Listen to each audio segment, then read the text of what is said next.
Bonsoir à toutes et à tous, heureux de vous retrouver pour la tranche info en direct sur votre antenne Canal 10 Télévision avec au programme de cette soirée Info 10, le journal local et régional qui sera suivi de Woulot. À 19h, vous retrouverez Brother Jimmy justement pour ce débrief des matchs de l'Euro 2021. À 20h, on se retrouve pour le Focus. Je recevrai entre autres Raphaël Lapin qui faisait partie de la liste continuant d'avancer d'Harry Chalus. Il sera en compagnie de Maïté Perrault. On fera un petit débrief élection avec eux. Et en deuxième partie, on parlera géothermie et hydrogène avec Gérald de Bougré, notre inventeur guadeloupéen, qui sera en compagnie de Nusere Kalala Omotunde, notre spécialiste des humanités classiques africaines. Ils continueront de nous présenter ce beau projet. Ce sera à 20h, mais pour l'instant, place à l'actu.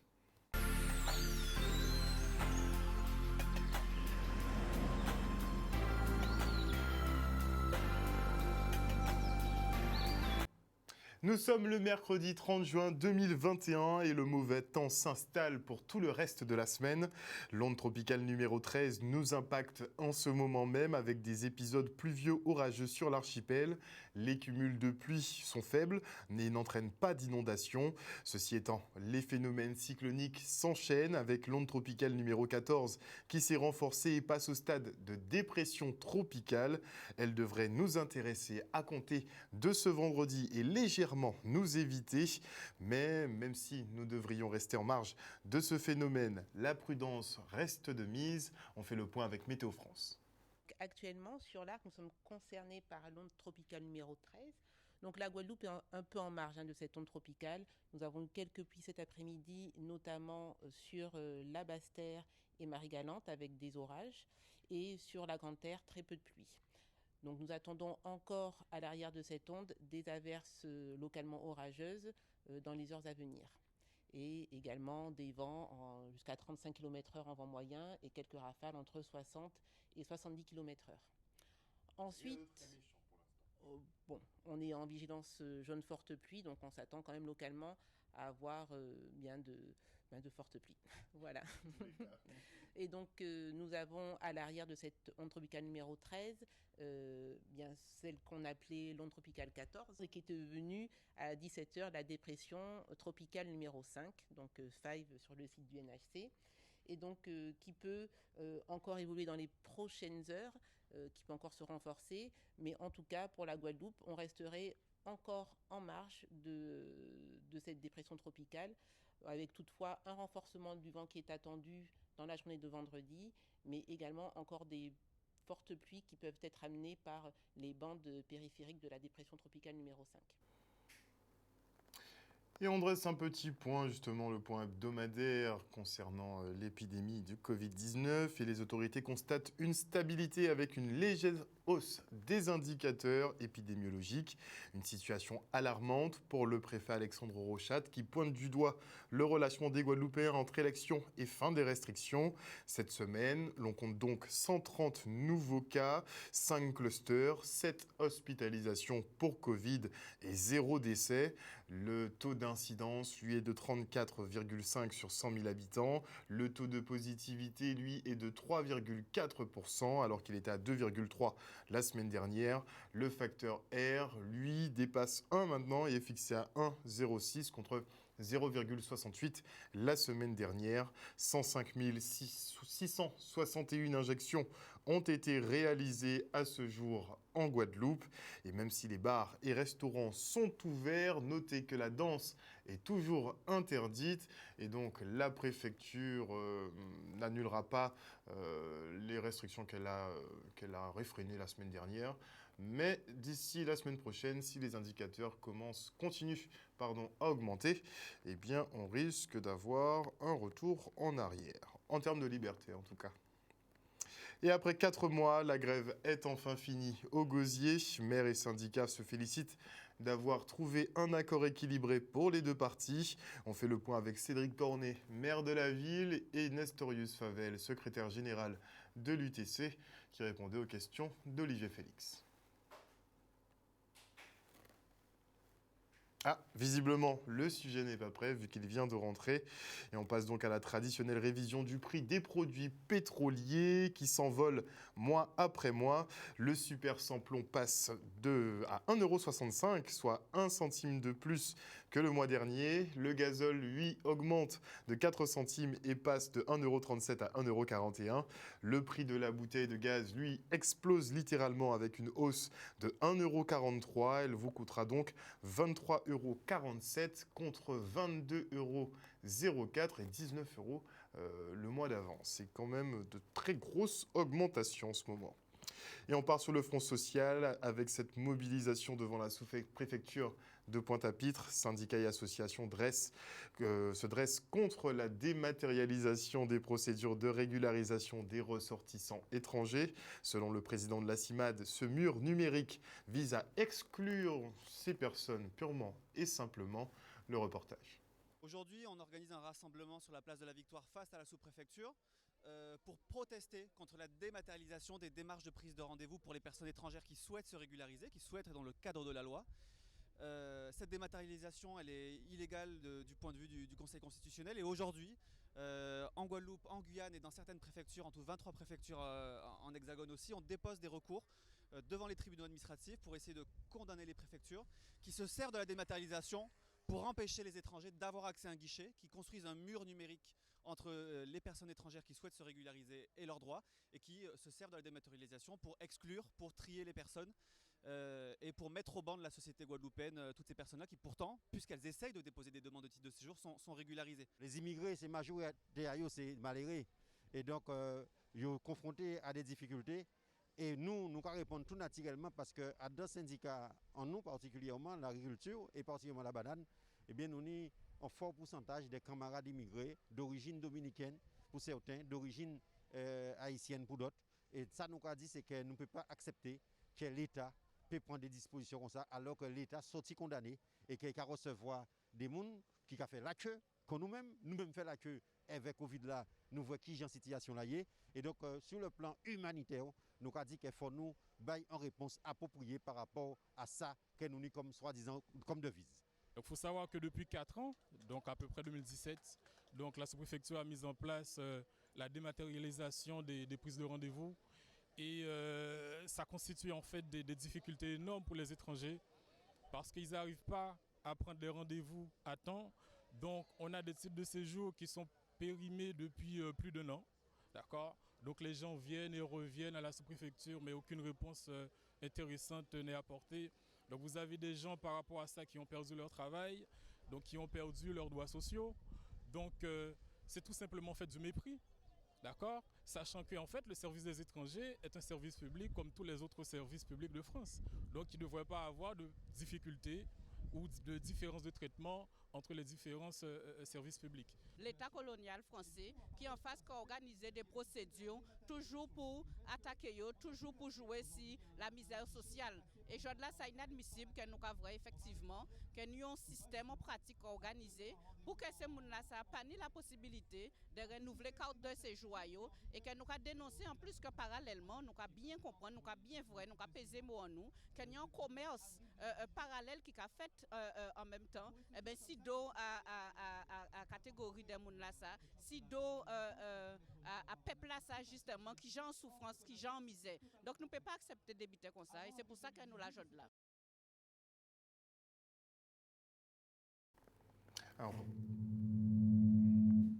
Un reportage signé Michel Depape.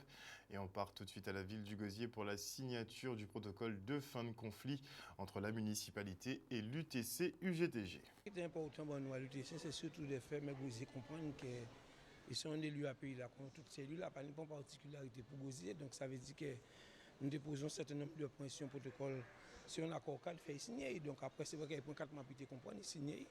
Et je vois que tout le but est signé à une ambiance très cool. Maintenant, nous des engagements qui prend. Et nous avons surtout souhaité que ces engagements soient respectés, de façon à ce que les travailleurs sentent qu'il y a une amélioration dans la vie professionnelle en tout cas, et les revendications étaient juste et légitimes. Donc nous sommes très contents. Et le but nous dit c'est un chantier qui est ouvert, puisqu'il n'y a ni problème en toute collectivité Guadeloupe. C'est vrai, nous commençons depuis le 2 mars, je dois arrêter Mélance Bertrand pour signer parmi les mecs qui étaient ni piqués. Et nous avons pensé demain, nous contre réveil, ça qui aille. Et certainement, nous sommes sortis à un butin qui est en situation qui est meilleure demain ou après-demain pour les travailleurs parce qu'il y a une souffrance. On va faire des choix budgétaires, c'est-à-dire que nous, on a fait des choix très stricts en termes de recrutement, en termes de prolongation de contrat. Donc on va faire des économies partout pour pouvoir récupérer l'argent qui va permettre qu'on n'augmentera pas les impôts. Donc c'est vraiment un vrai jeu comptable pour ne plus être en difficulté financière. Nous sommes contents et nous avons dit bravo pour travailler, pour tout travailler à Guadeloupe, puisque c'est nous tous qui fait que chaque jour nous signons un protocole. C'est force en nous, nous croyons dans nous surtout, nous croyons dans nous et tout le monde a une difficulté que nous tenions au mois de mars pour commencer, puisque le monde a dit nous pas de droit, revendication n'est pas juste légitime, problème de droit, si effectivement ils ont appliqué, nous peut acheter un balai à une mairie. En tout cas, nous démontrer c'était des blagues et nous démontrer que nous sommes juste légitimes, revendication nous sommes juste légitimes. Et je suis tout content, nous avons dit merci Oulo pour travailler à Pays Guadeloupe. On a été au bout et maintenant on a eu ce qu'on voulait, donc les deux parties ont gagné. Alors qu'avant, il n'y avait qu'une seule partie qui gagnait. Donc je suis très fier du travail que nous menons depuis 4 mois. Je suis encore désolé pour tous les parents d'élèves, toutes les personnes qui ont subi la grève. Mais à partir de demain, la mairie reprend, les services communaux reprennent et on va dire plutôt lundi de manière optimale. Mais dès demain, on nettoie la mairie, on nettoie les bâtiments municipaux, on désinfecte les climatisations et lundi matin, tout le monde sera opérationnel, que ce soit tous les services de la commune seront opérationnels. Un reportage signé Olivier Félix. Et on prend place maintenant à la médiathèque Robert Loison pour la projection des petits films contre la délinquance routière et la violence à l'école réalisés par les lycéens et collégiens de la ville du Moule, principalement le lycée professionnel de Delgrès et le collège de Guénette. Regardez.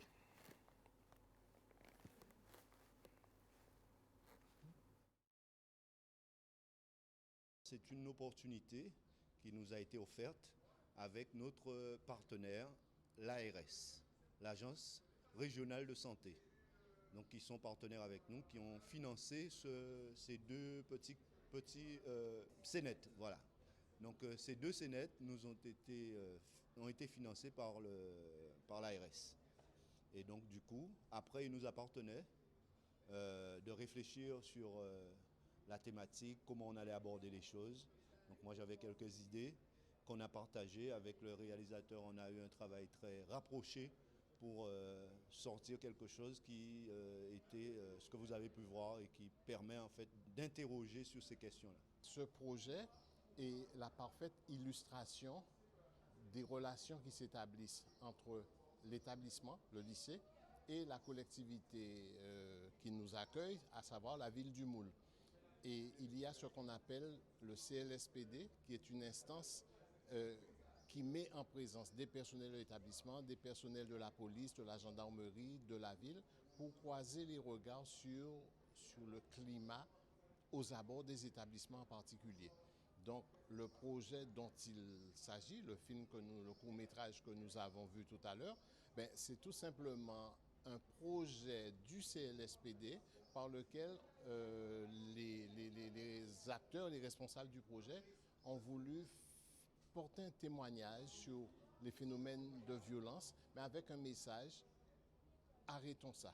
Ce projet s'est bien déroulé parce qu'on a pu faire des expériences pour voir et pour faire des choses contre la violence, pour faire passer un message aux jeunes comme nous.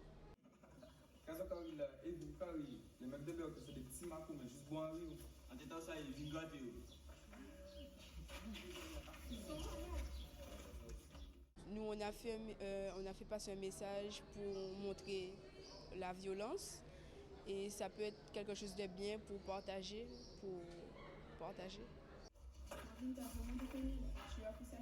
Non, mais j'ai voulu le faire flipper pour lui montrer qu'ils sont pas Berkeley, tu sais. Ce sont des jeunes qui sont scolarisés au lycée professionnel du Moule et on a dû effectivement faire connaissance et il m'appartenait en tout cas en grande partie de les motiver à travailler avec nous sur ce projet-là et à s'investir sur ce projet-là.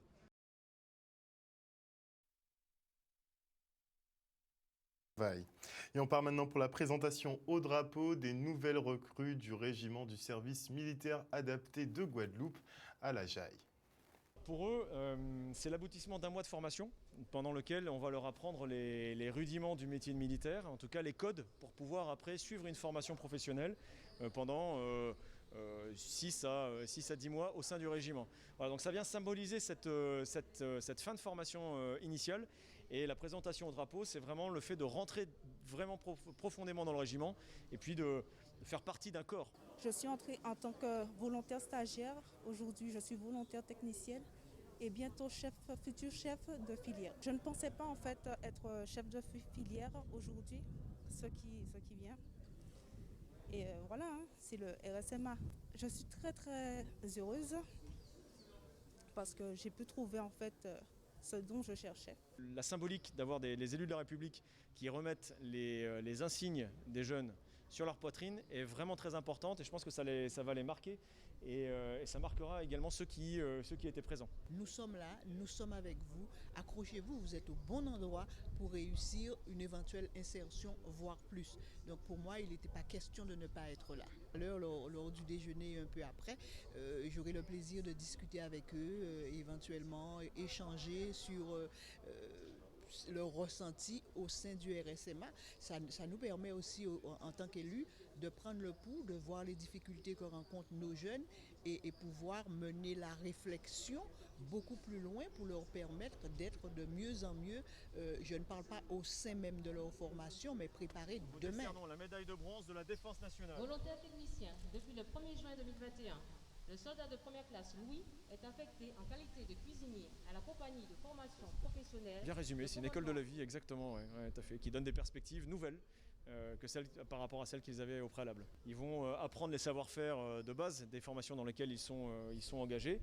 Et puis pendant tout ce temps-là, on va continuer de travailler le savoir-être avec eux, de leur proposer des activités qui vont développer les différentes compétences qu'ils peuvent avoir. Je suis contente, je pense que je le mérite. Je le mérite, parce que le travail, la réussite par l'effort et le travail, et c'est ainsi, c'est ce qui se passe.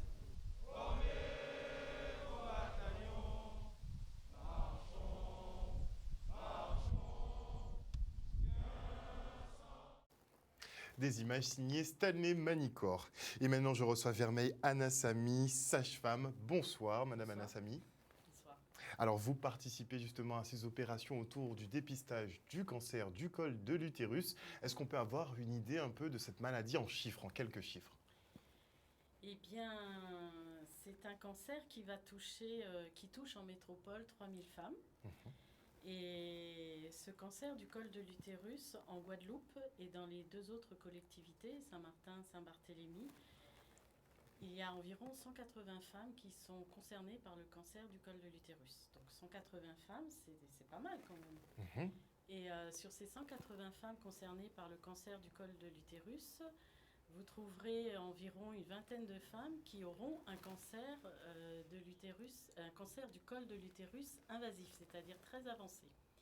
Et environ 150 femmes qui auront, elles, des cellules précancéreuses, mais déjà bien sévères. D'où l'intérêt de s'y prendre plus tôt.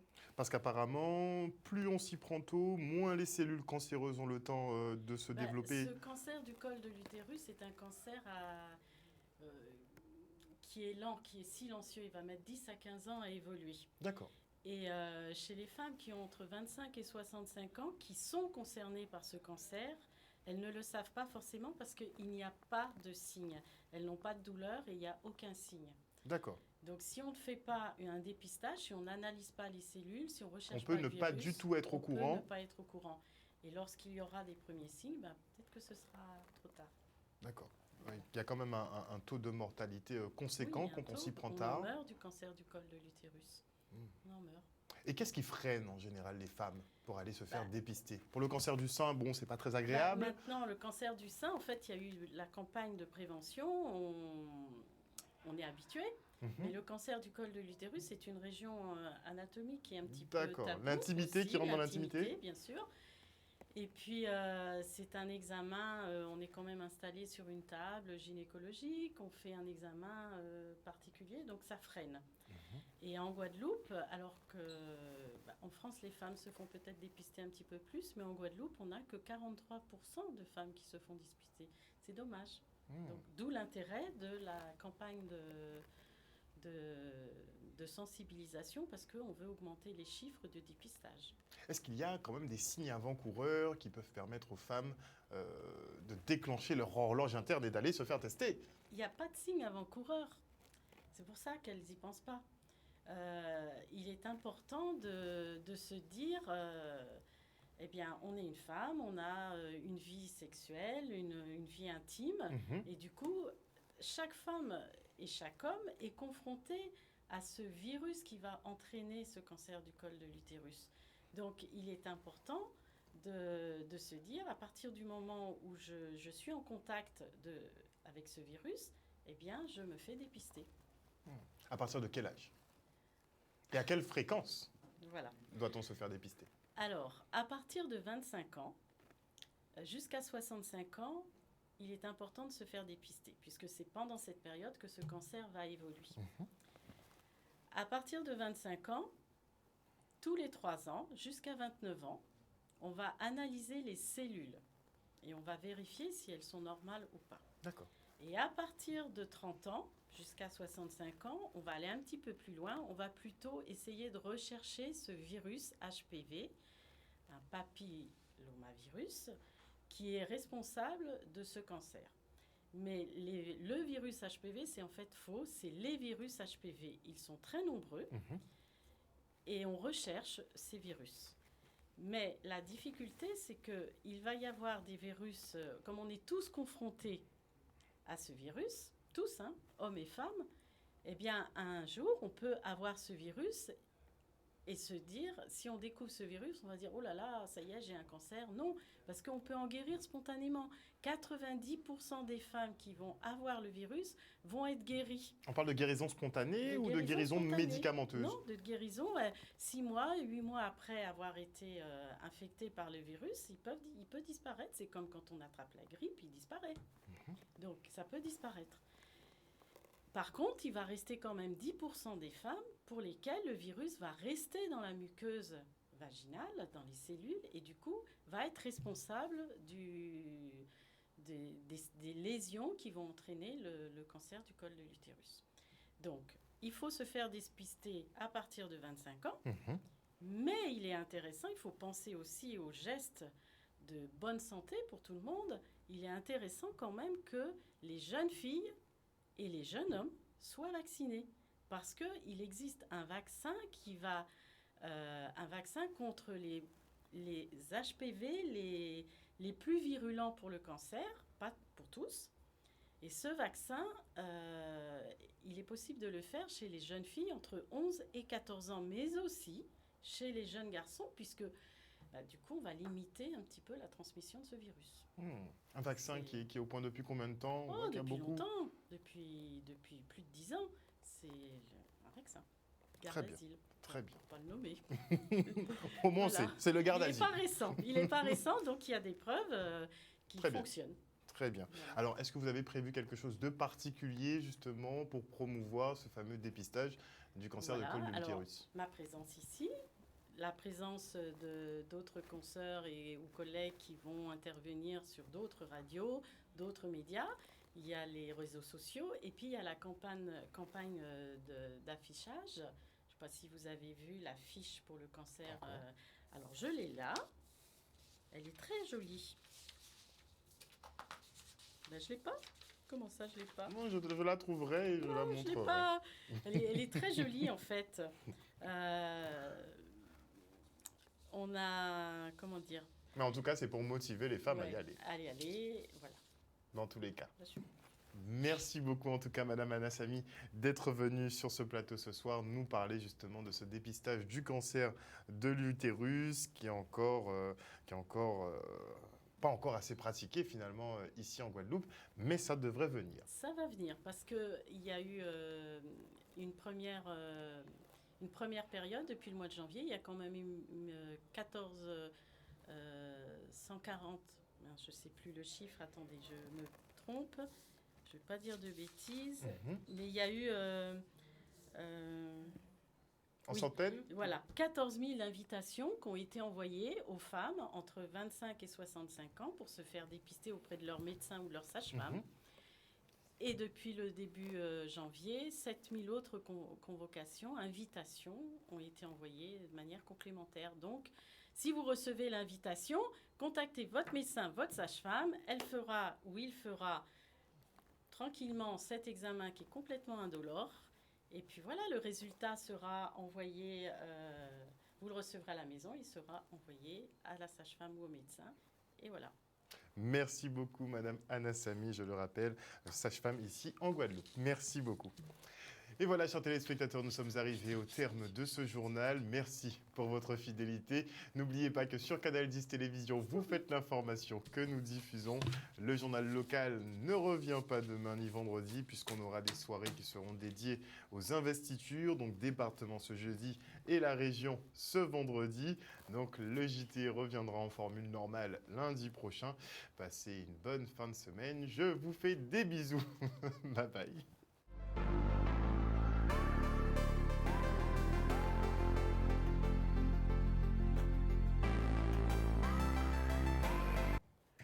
À venir dans la tranche info sur Canal 10, Woolo, votre émission spéciale autour de l'Euro 2021 présentée par Brother Jimmy. Ce sera après la coupure pub de 19h. Et avant cela, je dis bonsoir rapidement à Franck Abar, bonsoir à Patrice Antoine, bonsoir à Juliette Deval, à Marie-Hélène Borès, bonsoir à Teddy Bamberg, bonsoir à Moïse Aubin Caramel, bonsoir à Claudie Giraud-Girard, bonsoir à Johanna Bon, bonsoir à Liliane Campbell, bonsoir à Willem Cancel, bonsoir également à Viviane Coton, à Odile Zingilet, à Pipo Filou, à Georges Toussaint, à Bertrand Herlem. Bonsoir à qui d'autre? À Lydie Ratier, bonsoir à Agnès Piès. Bonsoir en tout cas à tous les internautes qui nous suivent sur le Facebook de Canal 10 Télévision. Tout de suite après la pub, c'est Woolo avec Brother Jimmy.